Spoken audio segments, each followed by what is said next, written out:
पहाड़ों के बीच बसा नंदनपुर गांव अपनी सुंदरता और शांत माहौल के लिए दूर दूर तक जाना जाता था।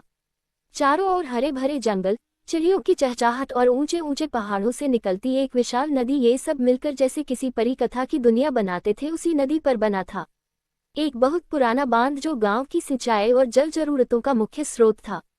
गांव के बुजुर्ग कहते थे कि वह बांध 100 सालों से खड़ा है और कभी कोई खतरा नहीं हुआ, लेकिन इस बार बारिश कुछ अलग ही लेकर आई थी। लगातार कई दिन से भारी बारिश हो रही थी और पहाड़ों के ऊपर बने कनॉइस उस बांध पर पानी का दबाव बढ़ता जा रहा था।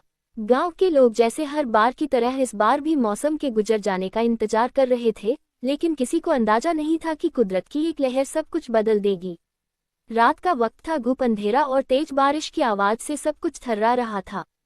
तभी एक भयानक गड़गड़ाहट के साथ बांध टूट गया और जैसे पूरा पहाड़ चीख उठा।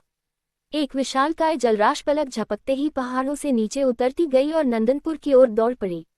गांव की गलियों में पानी की लहरें घुसने लगी, लोग चिल्लाने लगे, गाय भैंसें बहने लगी, कनॉइस घरों की दीवारें धड़कने लगी हैं और बच्चे अपने माँ बाप से बिछड़ते चले गए। हर ओर चीख पुकार, अंधेरा और डर का माहौल था। उसी गांव में 112 साल का लड़का था अर्जुन, दुबला पतला लेकिन जिद्दी और साहसी, जब हर कोई जान बचाकर भाग रहा था। अर्जुन ने देखा कि उसके दोस्त, बूढ़े, दादा दादी और कुछ छोटे बच्चे अभी भी अपने घरों में फंसे हैं। उसने बिना एक पल गंवाए गांव के पुराने पीपल वाले ऊंचे टीले की ओर दौड़ लगाए। जहां थोड़ी ऊंचाई होने की वजह से बाढ़ का पानी नहीं पहुंच पाया था, वहां पहुंचकर वह चिल्लाने लगा, जो भी मेरी आवाज सुन सकता है, टीले की ओर आओ, मैं मदद करने आ रहा हूं। फिर वह वापस पानी में उतरा।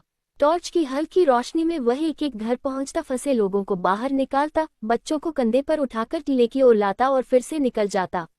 उसकी आंखों में डर नहीं था, बल्कि एक जिद थी, किसी को नहीं मरने दूंगा। गांव का मंदिर जो थोड़ी ऊंचाई पर था, वहां कुछ लोग शरण ले चुके थे।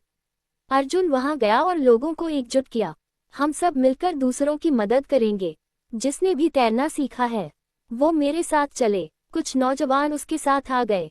बाढ़ का पानी अब गांव की छतों को भी छूने लगा था, लेकिन अर्जुन की कोशिशों नहीं थमी।